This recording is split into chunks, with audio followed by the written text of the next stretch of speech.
이스라엘 민족이 우여곡절을 많이 겪지요. 하나님께 선택받았다고 하는 영광도 있는가 하면 또 하나님께 매를 맞아가지고 불순종하고 타락하고 옆길로 가다가 매를 맞아서 이제 나라가 망하기도 하고 외국의 포로로 잡혀가기도 하고 다시 또 나라를 찾기도 하고 이런 우여곡절을 참 많이도 겪습니다. 사실은 우리나라 사람들은, 나는 숫자를 내가 어떻게 세어보겠어요, 전문가가 아닌데, 근데 우리 그 한국사를 전공한 교수님들이 이제 연구해가지고 그 책을 쓰는 걸 보니까 우리나라가 그 고조선 시대부터 지금까지 역사가 이렇게 내려오는 동안에 외적으로부터 크고 작은 침략 받은 그 숫자가 도합해가지고 1000번이 넘는다 그래요. 그러니까 이게 참 엄청난 거죠. 그래서 이걸 갖고 이스라엘 역사하고 빗대가지고 이스라엘과 한국의 비슷한 점이 많다 이렇게 말하는 사람도 있는데, 하여간 그 말이 맞든 틀리든 이스라엘은 정말 이 굴곡을 많이 겪은 그런 민족입니다. 그런데 지난번에도 말씀드렸지만 지금 현재만 가지고 말하자면 이스라엘 민족 전체, 유대인 숫자 전체에서 예수 믿는 사람 숫자가 2%에서 3% 정도밖에 안 되니까 오히려 팔레스타인 사람들이 기독교인 비율이 훨씬 높아요, 이스라엘보다. 그러니까 이제 이런 현상을 보면서 많은 사람들이 바울 사도가 가졌던, 또는 로마 처하에서 가졌던 의문을 가지는 거예요. 그 의문이 뭐냐면, 이스라엘은 과연 완전히 버림받았는가? 이스라엘에 아직도 구원의 희망이 남아있는가? 이런 의문을 품는 것입니다. 거기에 대해서 바울 사도는 상당히 긴 이 문장을 할애해 가면서 여기에 대한 답을 찾고 우리에게 그 답을 제시해 주려고 애를 쓰는 것입니다. 그래서 이렇게 우여곡절은 겪지만 바울 사도가 하나님께 받은 영감에 의하면 결국은 참 감람나무인 이스라엘 민족은 구원을 받는다, 이렇게 결론을 내리는 것입니다. 우리가 방금 로마서 11장 26절에서 29절까지 4절 말씀을 읽었는데 26절 말씀을 조금 번역이 어렵게 되어 있어서 새번역 성경으로 한번 읽어보겠습니다. 쉬운 말 성경 번역이 제일 쉽긴 한데 문맥이 조금 이상해서 조금 덜 쉬운 새번역 성경으로 한번 읽어보겠어요. 자막을 보시고 시작. 그리하여 결국 온 이스라엘이 구원을 받게 되리라는 것입니다. 그것은 성경에 이렇게 기록되어 있는 바와 같습니다. 구원하시는 분이 시온에서 오실 것이니 야곱에게서 경건하지 못함을 제거하실 것이다. 아멘. 첫 부분이 중요해요. 그리하여 결국입니다. 그리하여 결국 온 이스라엘이 구원을 받을 것이라는 거예요. 이것이 지금 바울 사도가 성령님께 받은 감동이에요. 지금 우리 사람 생각으로는 이스라엘은 완전히 하나님께 버림받았는가 보다 이렇게 생각하기 쉬운데 아니라는 거죠. 결국 이스라엘도 구원을 받는다는 거예요. 그래서 시온에서 구원하시는 분이 오시는데, 이 시온에서 오시는 분이 누구겠어요? 그러니까 이제 시온은 뭔 말이냐면 예루살렘 성의 다른 말이 시온성입니다. 똑같은 그 예루살렘 성인데 이것을 예루살렘 성이라고도 하고 시온성이라고도 하는데 이게 같은 말이에요. 근데 시온에서 오신단 말은 결국 메시아가 오신다는 얘기예요. 그럼 메시아가 오셔가지고 결국 이 야곱은 이스라엘 자손을 말하고, 그래서 이 야곱에게서 경건하지 않은 것들을 다 제거하시면 결국 이스라엘이 구원을 받게 된다는 얘기거든요. 그러니까 구원주이신 메시아의 은혜를 입는다는 것입니다. 이스라엘은 죄를 지었지만 죄를 짓게 만든 그 주변의 간악한 것들은 하나님께서 심판하시고 그 대신에 택하시고 사랑하신 이스라엘은 구원하신다는 뜻입니다. 여러분, 만약에 지금부터 3000년이나 4000년 전에 그때로 우리가 돌아가서 생각한다면 그 시절에 이방인인 대한민국에 사는 사람이 구원받을 것이라고, 그때는 우리나라 대한민국이 아니겠죠. 그 당시에는 고구려 시대나 될라나? 고구려 시대도 더 되겠네. 그 앞에 시대인데, 그 시대에 고조선 같은 우리나라가 구원을 받을 것이라고 누가 그 시대에 상상 한번 해보겠습니까? 전혀 말이 안 되는 얘기잖아요. 그런데 지금 우리가 예수 믿어서 구원을 받고 있잖아요. 시온에서 오신 메시아로 오신 예수님을 믿어서 우리가 지금 구원을 받고 있잖아요. 그럼 이게 뭔 뜻이에요? 그래서 우리가 상상도 못했던 구원이 이 나라 민족에까지 와가지고 우리가 예수 믿어 시온에서 오신 메시아 예수를 믿어서 구원받은 것처럼, 이건 알고 보니까 놀라운 신비잖아요. 지난 시간에 말씀드린 대로 신비한 사건이에요, 이게. 아니, 생각해 보세요. 나나 여러분, 우리가 지금 예수 믿어서 구원받았다는 게 신비한 얘기잖아요. 그런데 이 신비도 하나님께서 허락해 주셨는데, 원래 택하셨던 참 감람나무인 이스라엘 구원하시는 일을 하나님께서 못 하시겠느냐. 여기서 이제 여러분, 우리가 신학적으로도 그렇고 이게 참 재밌는 게 이스라엘 민족은 그렇게 많은 은혜를 입었어요. 사실이잖아요. 그런데 그 사람들은 지금 구원에서 멀어진 것처럼 보이고, 원래 구원에서 멀어진 것으로 여겨졌던 이방인인 우리는 지금 구원에서 가까워져서 이렇게 예수 믿음으로 구원받아서 놀라운 은총을 누리고 있잖아요. 이 자체가 신비인 것처럼 이스라엘 민족이 나중에 다시 메시아를 받아들여 가지고 구원받게 만든다는 것이 바울 사도가 받은 계시이고, 그러면 오늘 우리는 구원이라는 것이 정말 인간의 이성만으로는 이해할 수 없는 신비로운 것이구나. 그래서 이스라엘의 구원이나 오늘 우리들의 구원이나 모두가 함께 신비한 것이죠. 은혜로 되어진 것이지 자격 기준으로 되어진 것이 하나도 없다는 뜻입니다. 재미있는 것은 참 감람나무인 이스라엘 민족과 돌 감람나무인 우리와의 상관관계라는 거예요. 그걸 한번 잠시 살펴보겠습니다. 오늘 그 본문 중에 28절 말씀을 쉬운말 성경으로 한번 읽어보겠어요. 쉬운말 성경 번역으로 시작. 복음과 관련해서 말씀드리자면, 불신앙 탓에 이스라엘이 하나님과 원수가 된 것은 오히려 이방인 여러분에게는 득이 되는 일입니다. 하지만 하나님의 선택하심과 관련해서 말씀드리자면, 그들은 자신들의 조상 덕분에 하나님의 사랑을 받은 자들입니다. 아멘. 이스라엘 민족의 불신앙 때문에 구원 역사가 이방인인 우리에게까지 왔다는 것이에요. 하나님과, 그러니까 이스라엘이 불순종해 가지고 하나님과 이 관계가 잠시 멀어졌습니다. 그 덕을 누가 봤냐면 이방인 우리가 봤다는 거예요. 하나님과 이스라엘이 잠시 멀어진, 불순종으로 인해서 멀어진 이것 때문에 이방인인 우리에게 이 구원의 은총이 넘어와 가지고 우리도 이 구원을 함께 받을 수 있게 되었다는 것이죠.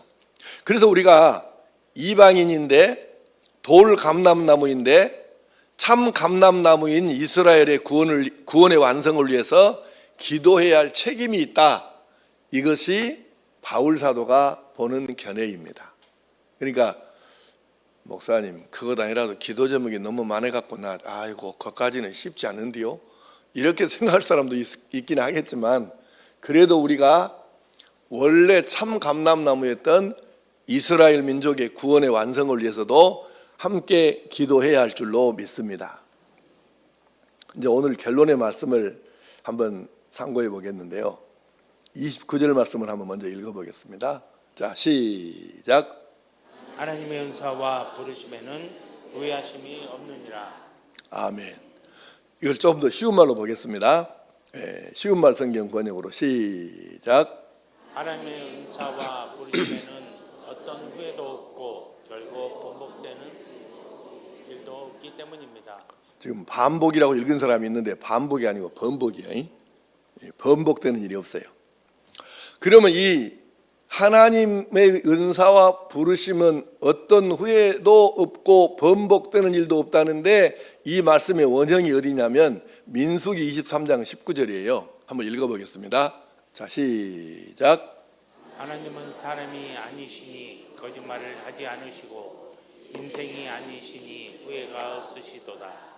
어찌 그 말씀하신 바를 행하지 않으시며 하신 말씀을 실행하지 않으시랴. 아멘. 그러니까 우리 한 사람 한 사람을 하나님이 선택하신 것이 맞다면, 그게 분명하다면, 그리고 우리가 선택하셨으니까 예수님을 구주로 영접했을 거 아니에요. 그러니까 하나님이 선택을 하셨고 그 다음에 선택받은 내가 예수님을 구주로 영접했다면, 그러면 이 구원은 돌이킬 수가 없다는 뜻이기도 해요. 하나님이 부르시면은 후회함이 없으시고 번복할 일도 없으시니까요. 그래서 성경에 보면 지금 방금 말씀대로 하나님께서 아브라함을 선택하신 것을, 이삭을 선택하신 것을, 야곱을 선택하신 것을, 유다를 선택하신 것을 후회하신 적이 없잖아요. 베드로가 뭐 3번씩이나 예수님을 모른다고 부인하기도 하고 복잡하지만 하나님께서 내가 너를 부른 것을 후회한다 이러신 적이 없으시잖아요. 그러니까 결국 가룟 유다하고는 또 달라요.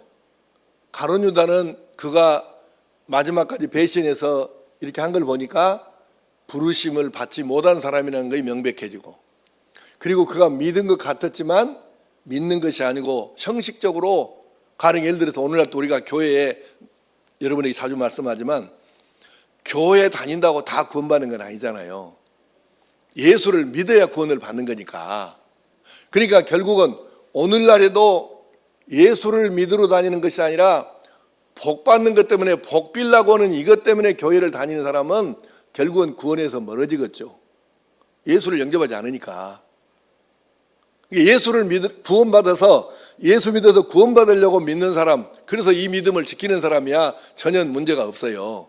그러니까 가룟 유다 같은 사람은 구원받으려고 지금 예수님을 따라다니는 것이 아니고 이스라엘 민족의 정치적인 독립을, 로마로부터 독립을 받는 것을 목적으로 했지, 그러면 결국은 예수님을 믿는 게 아니라 예수님을 이스라엘 독립에 이용하려고 하는 것밖에 안 되잖아요. 그러니 예수님을 믿을 이유가 없죠.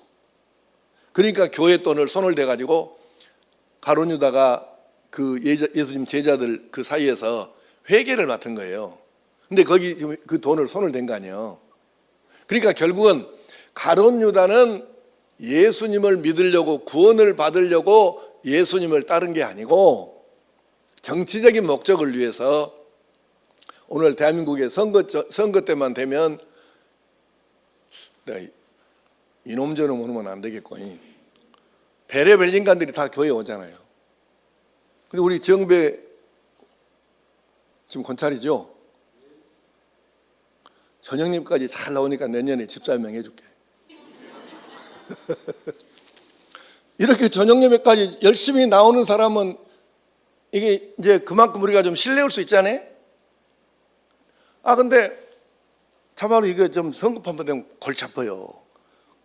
예수 믿으려고 교회 나옵니까? 그 우리 김종식 집사님도 자기가 간증을 했어. 내가 처음에 교회 갈 때 뭐 내가 예수 믿으려고 교회 갔답니까? 그냥 표 때문에 갔지. 근데 교회를 열심히 다니다 보니까 예수를 믿어지더래요. 그래, 예수를 진짜 믿었어요. 그러니까 중요한 건 뭐냐면 가룟 유다는 정치적인 이유 때문에 예수님을 따라다녔지 구원을 위해서 예수님을 따라다닌 사람이 아니에요. 오늘날 대한민국에 그런 사람 억수로 많습니다. 윤석열이 저 미친놈도 교회를 한두 번 간 게 아니잖아요. 근데 예수 믿는 사람으로 보이냐고, 여러분 눈에. 그러니까 우리가 판단을 잘해야 돼요. 왜 이 나라 백성들은 이렇게 판단을 잘못하고 그렇게 속고도 왜 그렇게 선거 때만 되면 또 속는지를 나는 참 이해가 잘 안 됩니다, 사실. 나라를 이 모양 이 꼴로 만들어도 되겠어요? 그래서 여러분, 교회는 처음에 뭔 목적으로 나왔든지 간에 예수 믿어야 합니다. 뭔 다른 것이 있을 때 있습니까? 뭔 다른 것이. 결국은 그래서 우리가 하나님이 나를 선택하신 것이 분명하고, 그래서 내가 예수님을 나의 구주로 영접하였으면, 이 믿음을 버리지 않는다면 하나님의 은사와 부르심에는 우리 한 사람 한 사람에게도 결코 후회하심이 없는 줄로 믿습니다. 그렇게 살아야지. 이 말씀은 이스라엘 민족에게도 적용이 되고 오늘 우리 한 사람 한 사람에게도 그대로 적용되는 말씀인 줄로 믿습니다. 그래서 은혜인 거예요. 우리가 이 믿음만 잘 지키면 우리는 틀림없이 구원받게 될 줄로 믿습니다. 한 걸음 여기서 좀 더 나가 봅시다.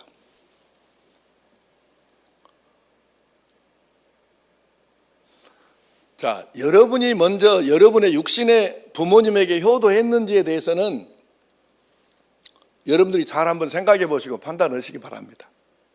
거기에 대해서는 뭐 따로 내가 얘기를 할 필요가 없을 것 같아요. 여러분이 지각이 있기 때문에 잘 생각하지 않겠습니까? 근데 이제 우리 부모님들은 아직 살아계신 분도 계시고 뭐 돌아가신 분도 많이 계시는데, 우리가 아이들을 기릅니다. 물론 자식 키워갖고 효도 받으려고 자식 키운 건 아니지만, 그래도 자식들을 키워놨으면 우리 젊은 애기들이 올 적에 많이 나왔어야 되는데, 결혼 이제 한지 얼마 안 된 애기들이 많이 나왔어야 되는데, 이 자식들은 결석을 대부분 해버렸구만. 이놈 새끼들 이 말을 들어야 되는데, 사실은 여러분, 우리가 효도받기 위해서 자식 키운 거 아니에요. 그건 맞아요. 그렇지만 자식 아주 고생해서 이놈들을 키워놨더니 겨우 맞이 못해서 최소한 해야 될 의무만 하고, 진짜 마음으로부터 부모에 대해서 감사하거나 정말로 이렇게 마음으로부터 효성스러운 것이 안 보여. 그러면 부모 마음에 서운할까요? 여러분 마음에 서운해요? 안 서운해요? 이건 사람이라 어쩔 수가 없는 거예요. 그거는. 그러니까 가난하게 살든 자식들이 가난하게 살든 뭐 부하게 살든 그건 상관이 없어요. 마음으로부터 부모님께서 진짜 얘가 고마운 마음을 가지고 감사한 마음을 가지고 어떻게 내가 부모님을 좀 더 잘 모실 수 있을까, 좀 마음을 기쁘시게 해드릴 수 있을까, 그렇게 하는 것이 보이잖아요. 그러면 뭐 안 사줘도 상관이 없고 어디 외국에 안 보내줘도 상관이 없어. 그냥 이건 자식 키운 보람을 느끼고 사는 거죠. 근데 이 새끼들이 하는 짓이 마지 못해서 의무적으로 할 거 이것 말고는 그냥 마음도 별로 없고 저들 살기도 바쁘다고 이렇게 하면 사람인데 어째 부모가 안 서운하겠어요. 이제 입장을 바꿔서 하나님께서는 우리 한 사람 한 사람을 선택하시고 구원해 주셨으면 우리가 할 일이 뭐냐면, 하나님께서 우리 선택하고 구원시켜 주신 것을 후회 안 하신다라고까지만 하면 우리는 안 된다는 거예요.